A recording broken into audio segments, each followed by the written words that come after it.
Welcome back to Partnerships Unraveled, the podcast where we dive deep into the mysteries and the secrets of partnerships and the channel. My name is Michel. I'm head of marketing at Chanext, and I'll be your host for today.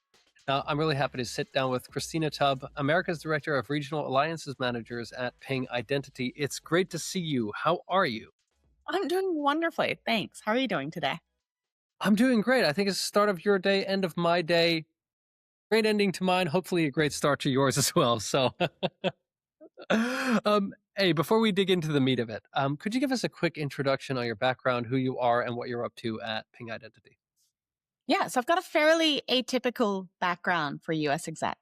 I studied theoretical physics, cut my teeth in private equity, the take the mouse away and run Excel in a basement sort of type job, then management consultancy. And then I've done pretty much every possible job in tech over the years across US, EMEA, and LATAM, and APJ, and now back in the US.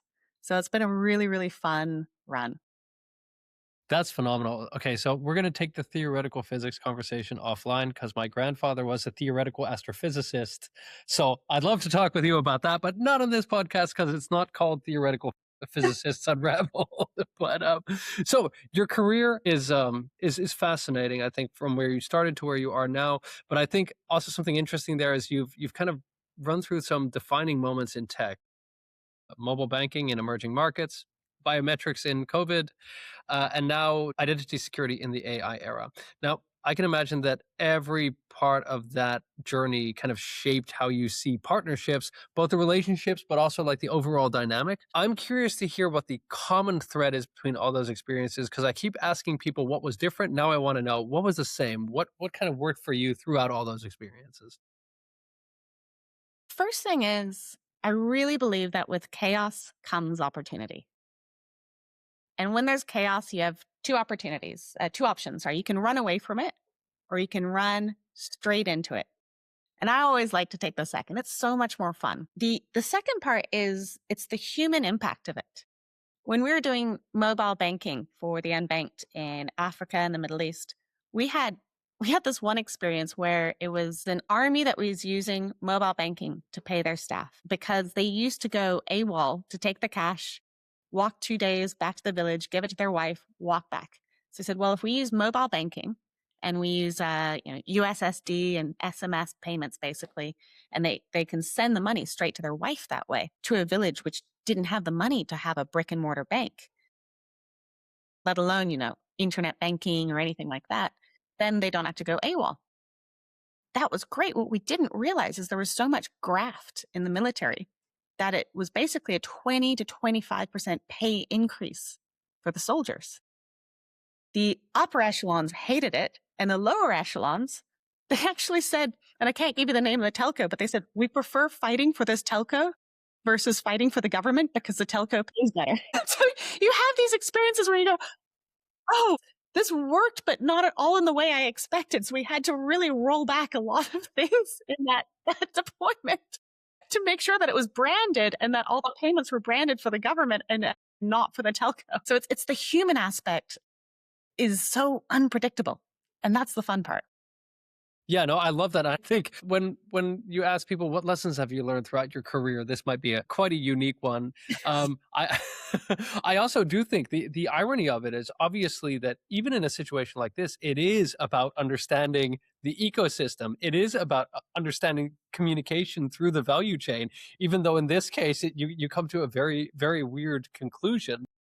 I think the lessons that we can learn there are indeed, hey, like if you look at partner spend, how is your MDF attributed? How is it actually spent, and how do you track it? Hey, we gotta connect it back to partnerships. But experiences like these, how have they shaped the way you look at just partnerships in general as well? So I really believe you need to be close to the end users. And so for a lot of people, the approach to partnerships is use the channel almost to distance yourself from the noise of the end user. And I see partnerships more as a way to scale without adding headcount and get you closer to the end user because you're not dealing with a lot of the elements that the channel partner can handle. You're able to actually, if you choose to, focus more on the end customer's needs. And so I really love using channel as a way to get closer to the end user, which is counterintuitive in some ways. Well, I think indeed in traditional models where they're basically last mile support because you have to do a referral deal or whatever, that totally makes sense. But now, especially when it comes to building more complex relationships, especially in like cybersecurity tech ecosystems and things like that, you need to understand what the end customer wants. You need to understand how the channel partner can actually contribute to those needs in the bigger picture. So I indeed agree. It might have sounded counterintuitive, but it's so organic in the way that you can actually breed success with the partners that already have those relationships, right?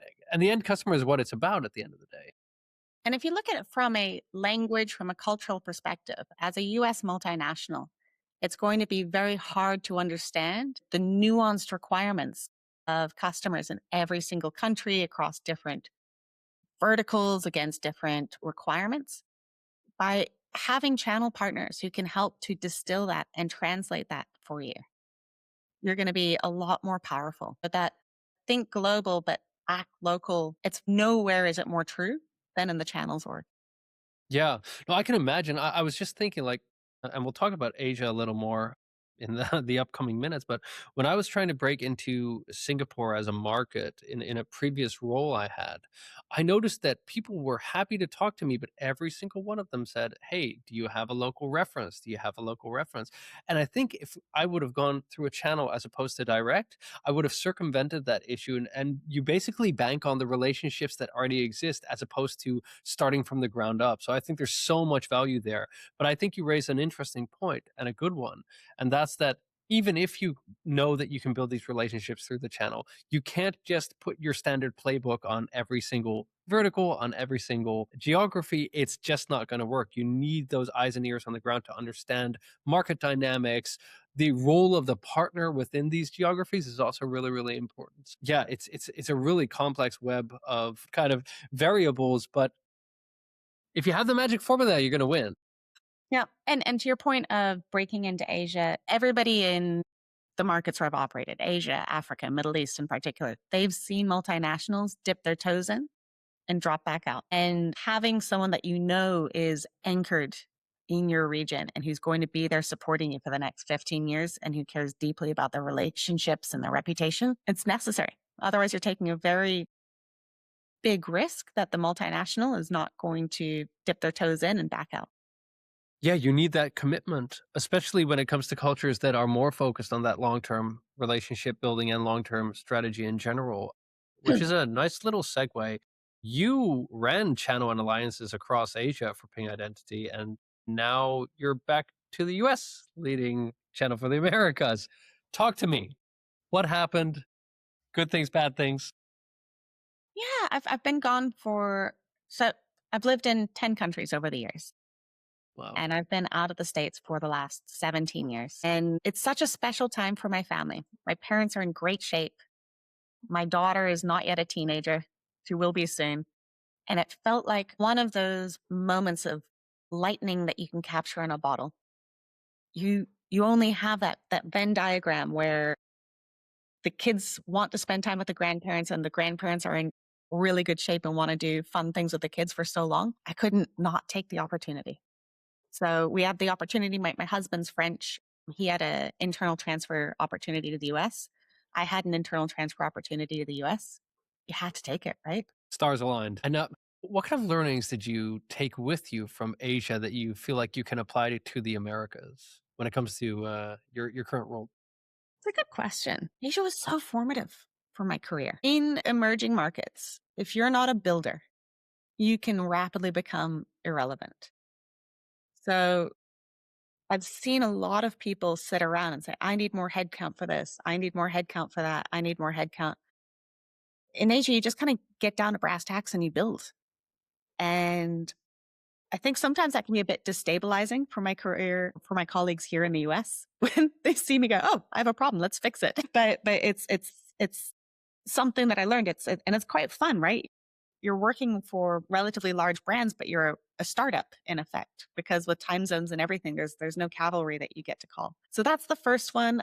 The second one is the adaptation of your voice. I didn't realize until I moved back to the States the extent to which you have to adapt your campaigns for West Coast versus East Coast here. But it's nothing compared to the adaptation you need for Thailand versus Indonesia or Yeah. maybe China versus Timor Leste. Like it's that level of nuance and adaptation means that you have to automate, you have to build things at scale, and you have to just operate with a level of efficiency that's much greater than in America where you have a single large market. Yeah, I think when we were doing a prep call, you raised a really interesting point there, and you basically said that markets without friction stop innovating. And I think it's a really sharp reframe of market maturity because, like you said, I can imagine that it's easier, not easy, but easier to market a product to a more homogenized target group. Like if you have one country with one core language, and I say this in huge air quotes, one sort of culture,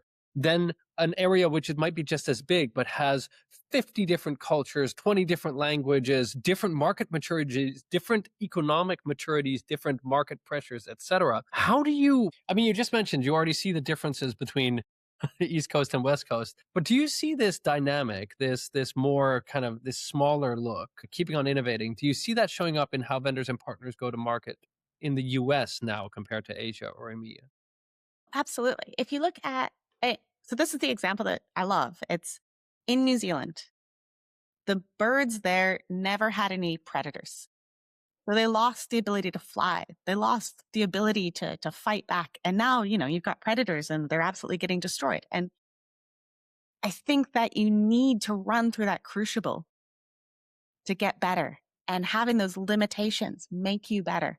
And in Asia, you are running through that crucible every single day. So you've got groups like Grab, which become these super apps, and it's massively competitive. In India, you can get delivery of goods and services in maybe 15 minutes.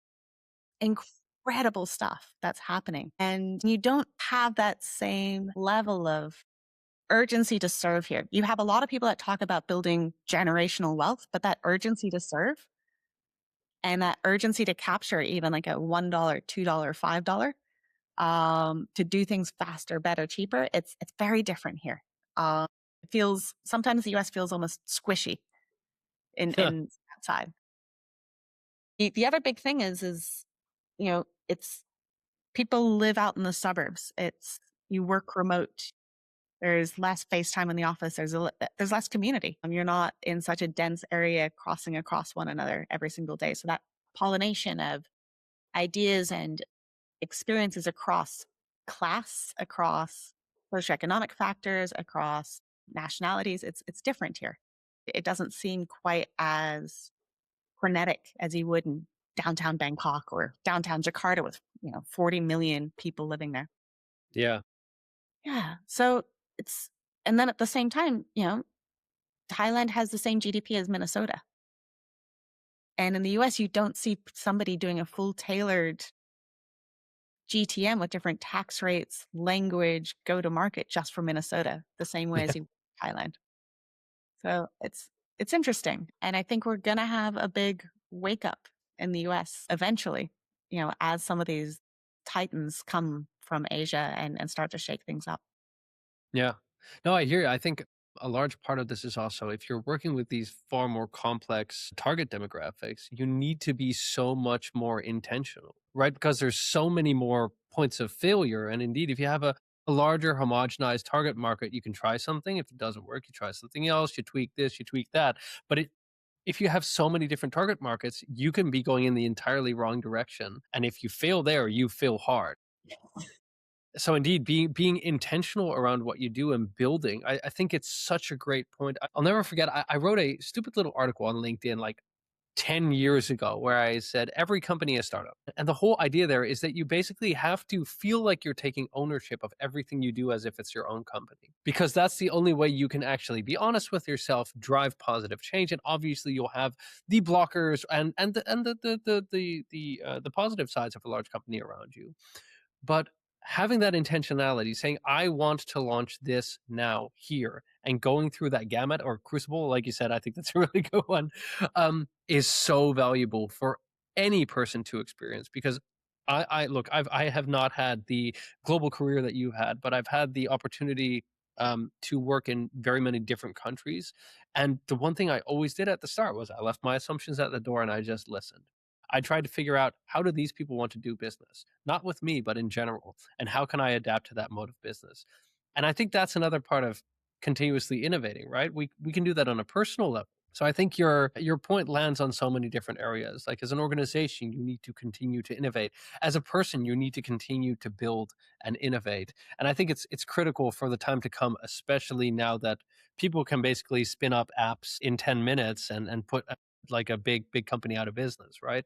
So we really need to think of how we attack that and make use of it as well. And that dovetails relatively smoothly in something that I have to talk with you about, which is obviously AI. And we'll Mhm. keep it short and sweet. I keep hearing that AI basically is forcing every part of the security stack to redefine itself. And identity feels like ground zero for that conversation.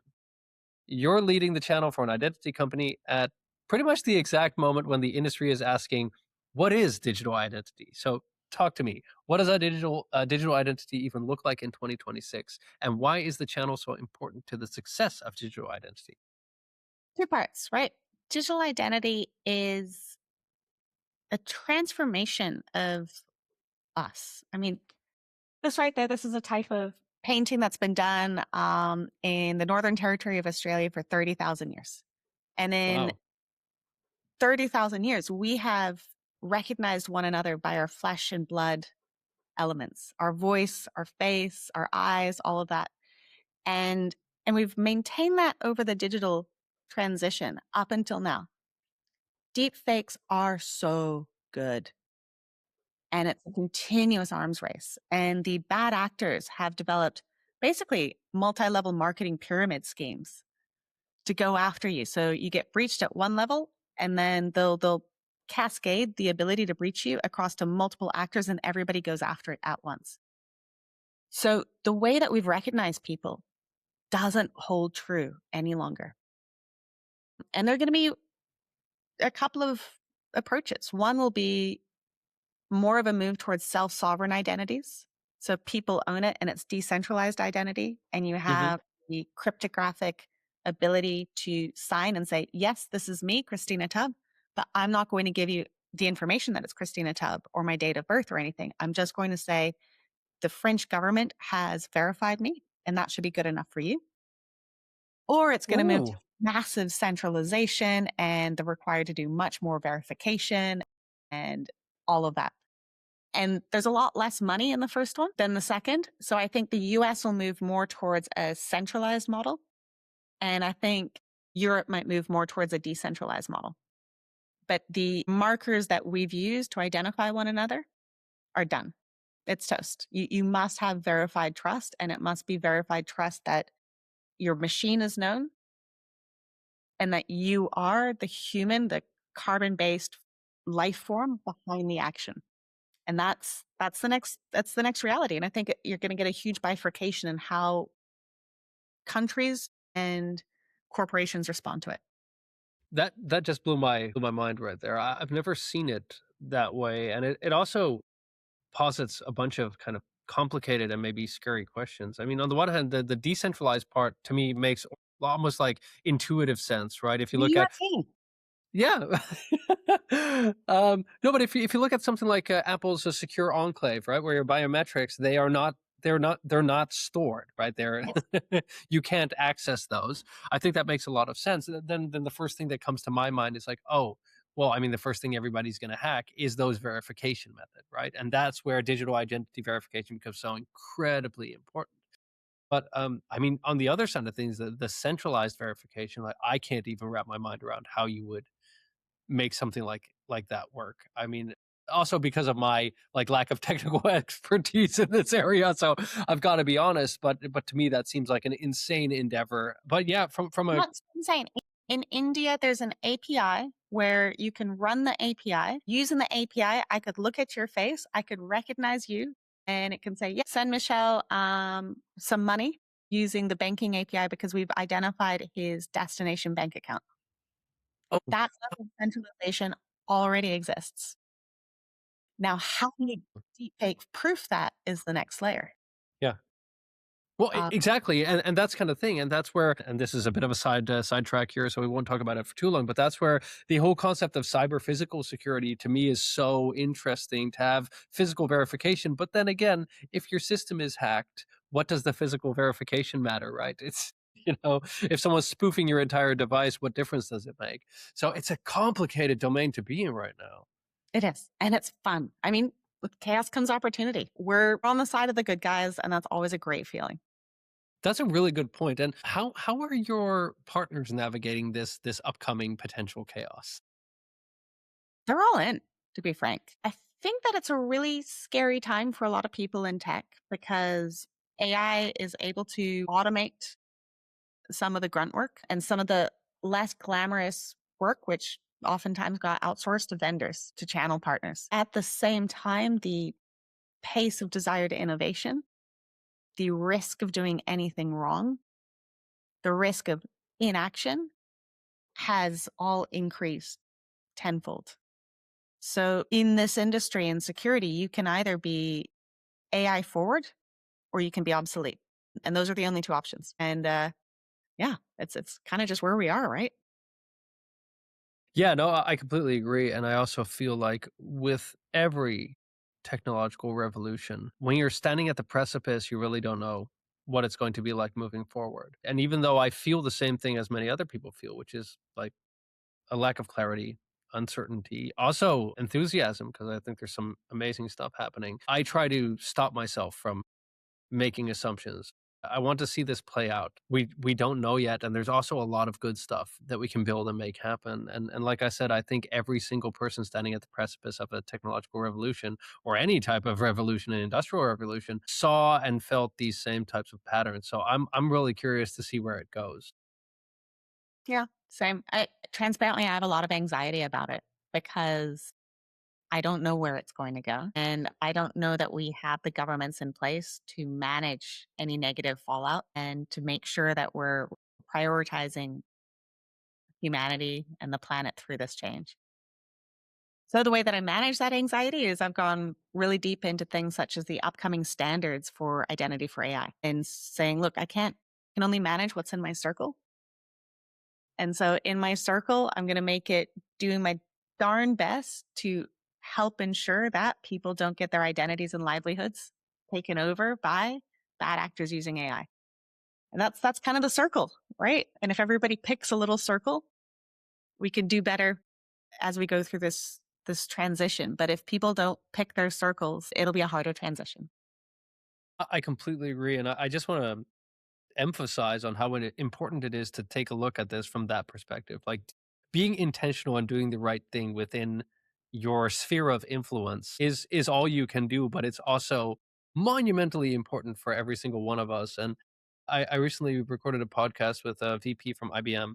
And one of the things he said was, look, I'm very simple. I think the principle of paying it forward is just incredibly important. Just especially now when things are becoming more of a struggle and more complex, just do good things for people around you for no reason other than doing good things, but just let them know that they should do these good things as well. And those types of concepts, they almost become cheesy until almost they're like fashion, right? It's cyclical. We're now kind of so disconnected and things are going on and nobody knows what's going on. Then it makes sense to kind of step back into those first principles and say, what can I do that's good? How can I help other people in my small sphere of influence? And just do that. Yeah. Yeah. This conversation took a very empathetic turn. I love it. Speaking of empathy, we always ask our guests to nominate the next potential guest on the podcast. Who do you think would be a great voice on this channel? So someone that helped me a lot throughout my time in Singapore. Genuine channel pro, really, really knows the market. His name is Ben Wong. He's the channel director at Recorded Future, responsible for Asia Pacific and Japan. He'd be great. Amazing. I'll definitely reach out to him. And I don't know. I always get tingles in my heart when I hear about Singapore. I was there a lot. I miss it a lot. I heard my favorite restaurant there closed down, so I need to get to figure out something else. But I'll definitely reach out to him. To wrap this up, do you have any final insights, tips, or tricks that you'd like to share with our audience? Follow curiosity. Make that your North Star, and you'll always have a lot of fun. I'm not going to guarantee you an illustrious career following curiosity, but I will guarantee a lot of enjoyment and growth. I love that. Exactly. Be curious. Just listen and ask questions. I love it. Christina, thanks so much for sharing your thoughts and taking the time to speak with me. And you, dear listeners, thanks for tuning in, and we'll see you in the next episode. Thank Cheers. you. Great.